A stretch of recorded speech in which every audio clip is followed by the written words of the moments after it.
when you bring life out like that, I always take people like that's take on abortion seriously. But one day I walked into an operating room as a medical resident, and they lifted out a fetus that weighed approximately 2 pounds, and it was breathing and crying. And it was put in a bucket and sat in a corner of the room, and everybody in the room just pretended they didn't hear it. And the baby died. And I walked out of that room a different person. I thought, this is not just a simple little issue. This is a major issue.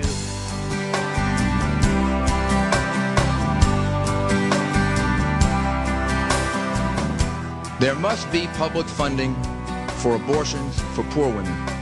We cannot deny any woman the right to make her own decision about abortion. Your position on abortion, suggesting that it was similar to Pontius Pilate's personal opposition to Jesus Christ's crucifixion, but allowing it to happen anyway. How does that make you feel when you hear words like that from a Catholic bishop?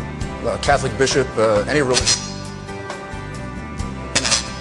Issues of that's morals, the lightning that's having an effect on our system. Look, for someone who went to parochial schools all his life, this is a very frightening thing that's happening right now. Should the government come in and criminalize, let's say, a young girl and her parents and her doctor, which as aiders and abettors, that would be involved? I think not.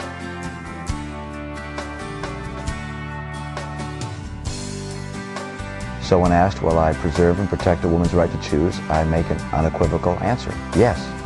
I will preserve and protect a woman's right to choose, and am devoted and dedicated to honoring my word in that regard.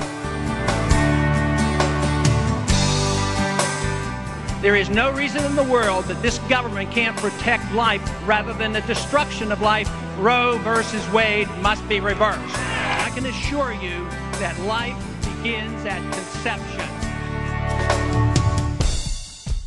A fetus is alive, it's human, and has legal rights. If you kill it, you have committed an act of aggression.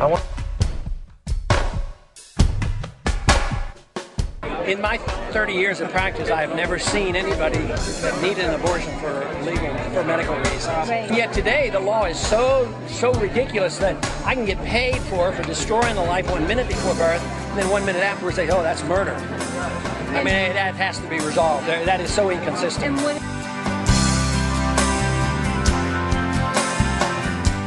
If we are careless with our liberty, we get careless with life. If we get careless with life, we get careless with liberty.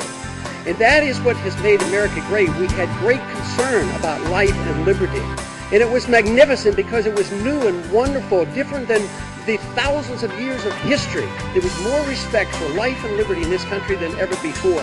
But I would suggest to you that in the last 100 years, and especially since Roe versus Wade, we have lost the respect that we need for life and liberty, and I believe that is the reason our country now is in jeopardy. Whether it's foreign policy, domestic policy, spending policy, monetary policy, because we have lost our love for liberty, we have lost our confidence that liberty works, that we have to have government, but we have to have government very limited to the protection of life and liberty.